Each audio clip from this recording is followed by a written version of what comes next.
खुर्ची घे इथं बस सेंटर नका तुमच्या सगळ्यांचे परिचित असलेले आपले बापट गुरुजी, माझे सर्व सहकारी शिक्षक वर्ग आणि विद्यार्थी मित्रांनो, सध्या पंढरीची वारी चालू आहे. अनेक वारकरी पंढरीच्या दिशेने जात आहेत आणि ही आपली शाळा, ही सुद्धा एक हे मंदिर आहे आणि या मंदिराकडे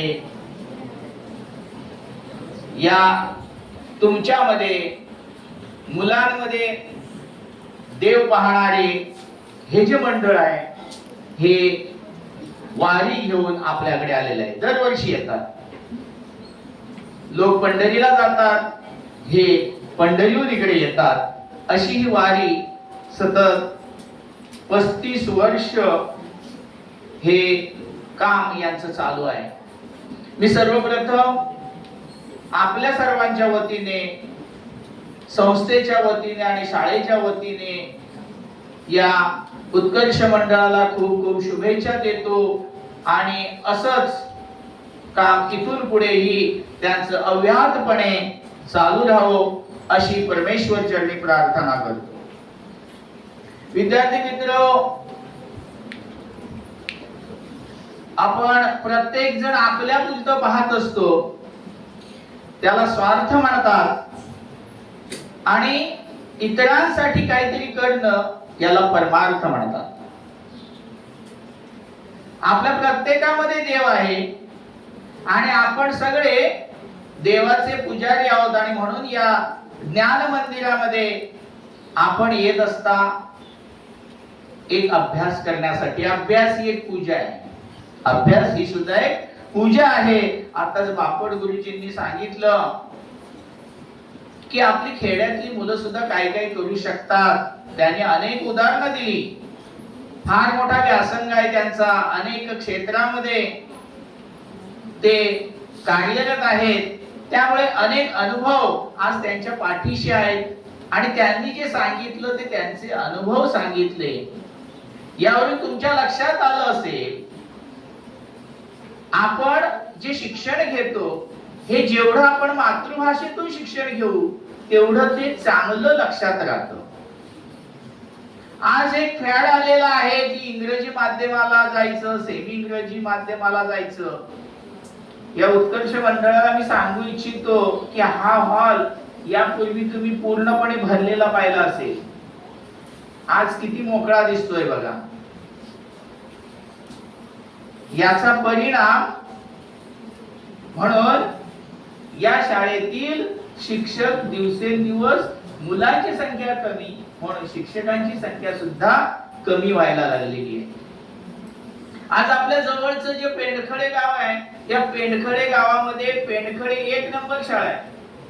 बापट गुरुजी, या पेंडखळा 1 नंबर शाळेमध्ये जवळजवळ 20 मुलं होती आणि त्यातील 1 मुलगा फक्त आमच्या शाळेत यावर्षी आलाय. 19 मुलं गेली कुठे? तर ती राजापूरला गेली. की राजापूरला जाण्यासाठी विद्यार्थ्यांना, मुलांना 900 रुपयाचा प्रति महिना पास काढावा लागतोय आणि आपल्याकडे इथे जर आली असती तर जास्तीत जास्त 200 रुपयाचा प्रति महिना पास काढावा लागला असता.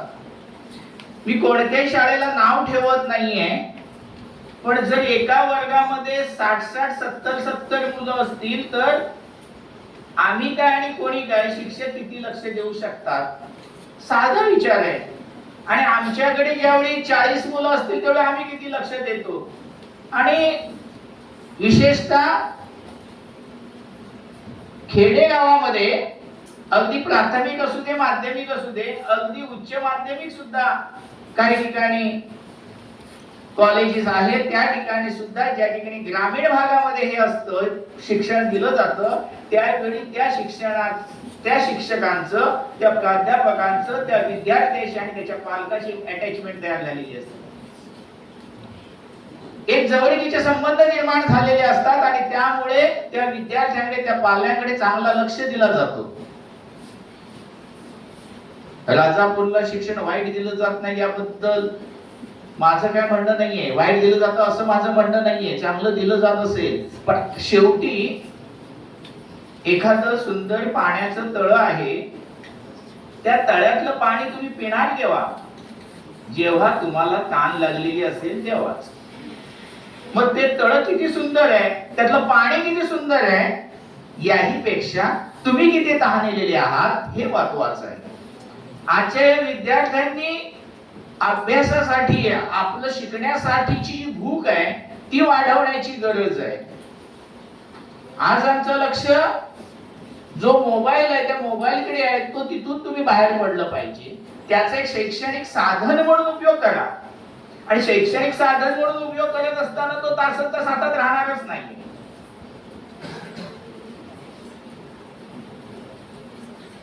मी गेल्या वर्षी आपली जी 10वीची बॅच होती, आपल्या शेजारचं हरचे म्हणून गाव आहे, तिथे 11वी 12वी ज्युनियर कॉलेज आहे, फक्त सायन्स फॅकल्टी आहे, आणि त्या ठिकाणी खेड्यातलं ते कॉलेज आहे. त्या ठिकाणी चांगलं लक्ष दिलं जातं, स्पर्धा परीक्षांची तयारी करून घेतली जाते. म्हणून आम्ही आमच्या मुलांना तिकडे जाण्यासाठी प्रवृत्त करण्याचा खूप प्रयत्न केला, पण एकही विद्यार्थी आमचा तिकडे गेला नाही. का माहितीये का? त्याचं कारण राजापूरला जायला जी एन्जॉय करायला मिळते ती एन्जॉय तिकडे मिळणार नाही ना. एका विद्यार्थीने, हुशार विद्यार्थिनी होती, तिला म्हटलं तू तिकडे जा, तर तिने मला प्रश्न विचारला, सर तिकडे मोबाईलची रेंज आहे का हो? म्हणजे कुणाचं काय तर कुणाचं काय, म्हणजे असं विचारलं पाहिजे तर सर तिथलं शिक्षण कसं आहे, तिथे प्राध्यापक वर्ग कसं आहे. जसं आपल्याकडे इथे सकाळी 8 वाजल्यापासून तास घेतले जातात, जादा तास विना मोबाईलला, त्याप्रमाणे तिथे ज्युनियर कॉलेजचे तास घेतले जातात, विद्यार्थ्यांकडे लक्ष दिलं जातं. पण आमची मुलं ते खेड्याकडे जायला मागत नाही, आमची मुलं शहराकडे. राजापूर एक छोटं शहर आहे, म्हणजे काही मुलं मुंबईला जायला मागतात.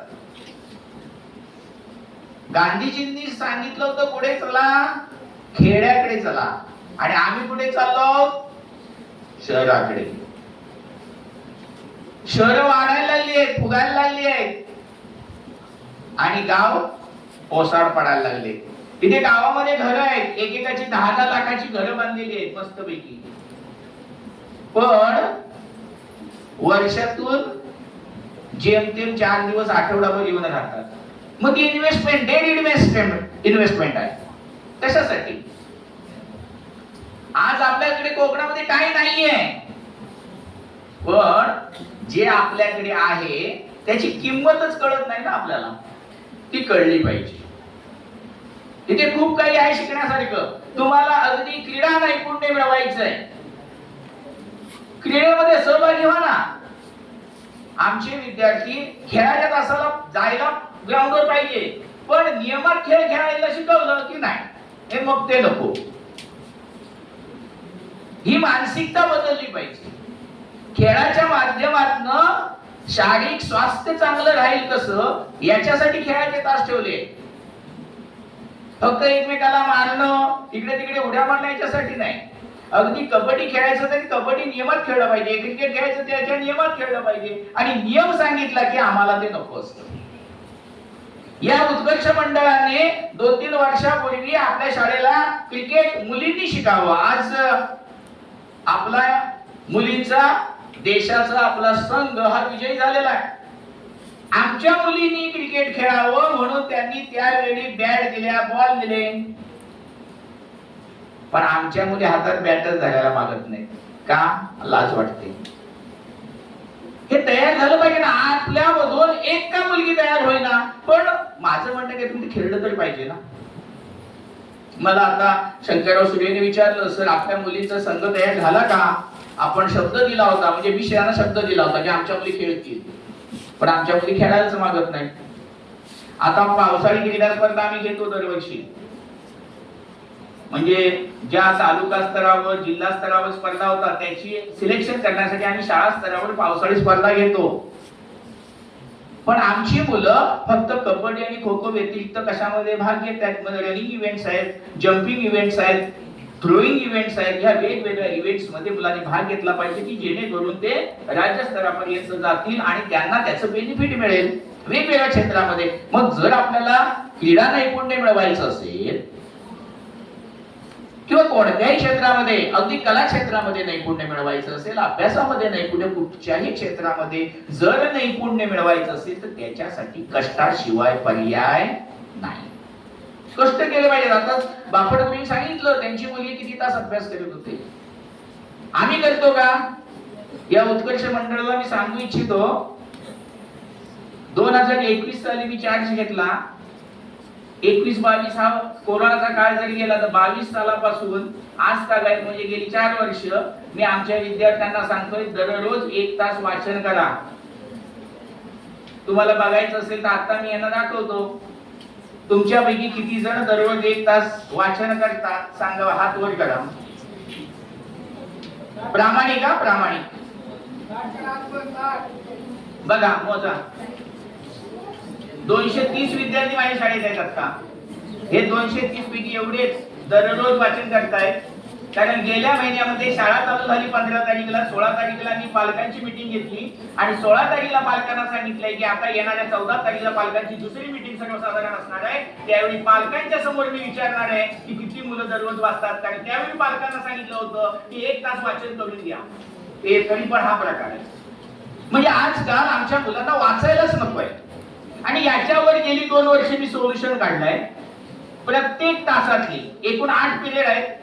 8 पिरियड मध्ये 5-5 मिनिटं काढली. 8-5 = 40 मिनिटं स्पेशली शेवटचा तास मी वाचनाचा ठेवलेला आहे. कारण ही घरी वाचत नाही. मग हे घरी पालकांना काय सांगतात, आम्ही शाळेत वाचलं ना. म्हणजे ते 1 तास किमान घरी वाचलं पाहिजे आणि प्लस शाळेत वाचलं पाहिजे एवढी अपेक्षा आहे. पण इथे असं झालेलं आहे की पालत्या घड्यावर किती पाणी होता तो भरणार नाही. पाऊस जसा आमच्या कोकणामध्ये भरपूर पाऊस पडतो, पण तरी सुद्धा पाण्याचं दुर्भिक्ष. कारण पाणी अडवा पाणी जिरवा ही फक्त योजना कागदावरच राहते. प्रत्यक्षात आपण ती योजना राबवत नाही आहोत.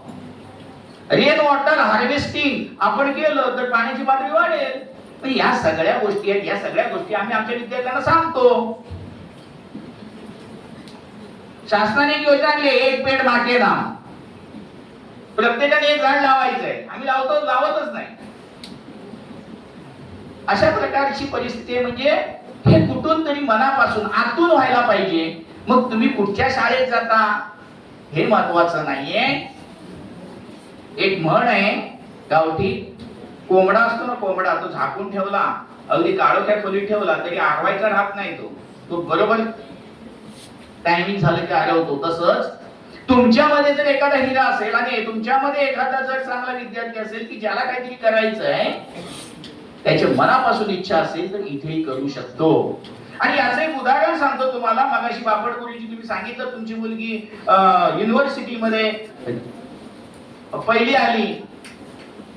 तर आमच्या शाळेतली गेल्या वर्षीची, यंदाची 10वी नव्हे, गेल्या आदल्या वर्षीची 10वीला असणारी मुलगी ही राजापूर आणि कणकवली या 2 तालुक्यांची इंग्रजी माध्यमाची भाषण स्पर्धा झाली. आमची मुलगी मराठी माध्यमातून गेलेली होती आणि इतर मुलं ही इंग्रजी माध्यमातली होती. पण आमच्या मराठी माध्यमातून गेलेल्या मुलीने त्या स्पर्धेमध्ये पहिला नंबर मिळवला. म्हणजे इंग्रजी चांगलं कोणाचं? आमचंच ना.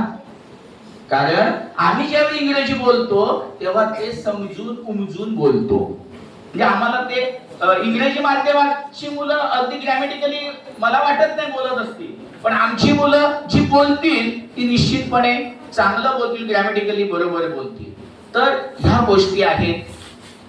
तुम्ही सर्वे केला, मी सर्वे केला या गोष्टींचा की आतापर्यंत जी मुलं मोठी झाली, जी उच्च पदावर गेली, त्याच्यामध्ये जवळजवळ 90% मुलं ही मातृभाषेतनं शिक्षण घेऊन पुढे गेली.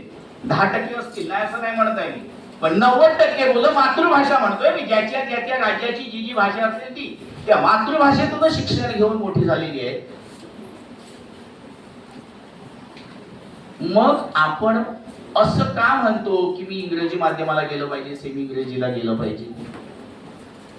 नाही, इच्छा पाहिजे. इच्छा असेल तर मार्ग सापडतो. मगाशी मी सांगितलं तसं आमच्या मुलींना बॅट दिल्या, बॉल दिल्या, पण हातात पकडायची मनाची तयारी नाहीये ना.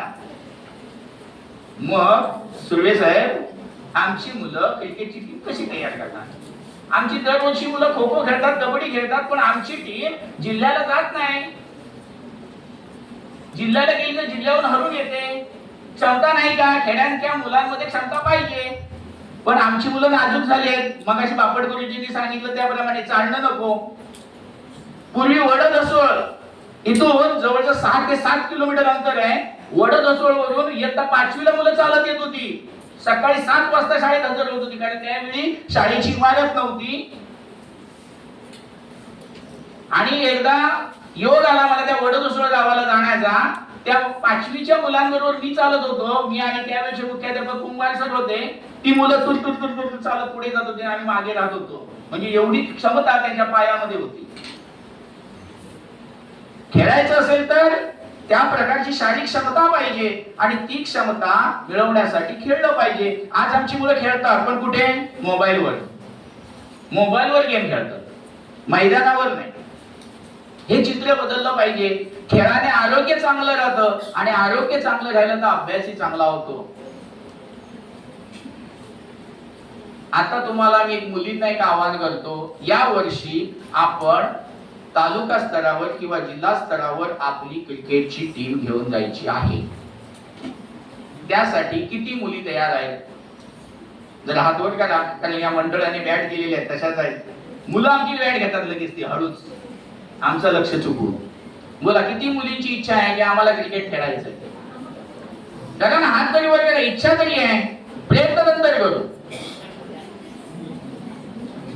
बघा, अशी अवस्था आहे आमची.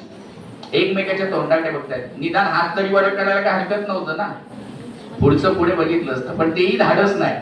कारण त्यांना माहिती आहे, जर आम्ही आता हात वर केले तर नंतर चैतात पक्षी आम्हाला बाहेर काढणार. चल खेळायला पहिल्यांदा बॅट घेऊन. म्हणजे नुसता हात वर करून पण चालणार नाहीये, हे त्यांना माहिती आहे, म्हणून त्यांनी कदाचित हात वर केला नसेल.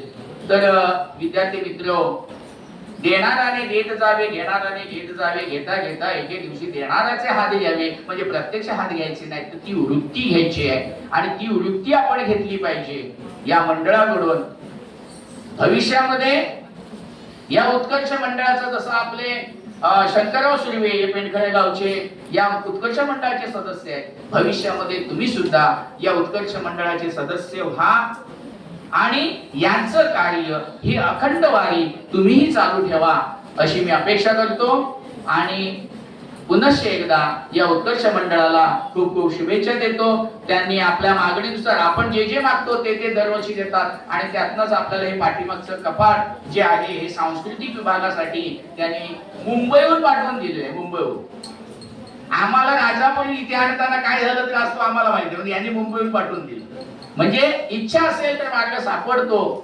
फक्त इच्छा पाहिजे, काम करण्याची इच्छा पाहिजे. तशी तुम्हाला इच्छा पाहिजे अभ्यास करण्याची. ती जर इच्छा असेल तर आपण सुद्धा असे चांगलं काम आपल्या हातून घडू शकतो. या उत्कर्ष मंडळाच्या सर्व सदस्यांना दीर्घायुष्य लाभो, चांगलं आरोग्य लाभो, आणि त्यांच्याकडून आमच्या विद्यार्थ्यांची किंवा या विद्यार्थ्यांमध्ये असणाऱ्या पांडुरंगाची सेवा अशीच घडत राहो, अशी पांडुरंगाचरणी प्रार्थना करतो, आणि मी आपली रजा घेतो. जय जय महाराज.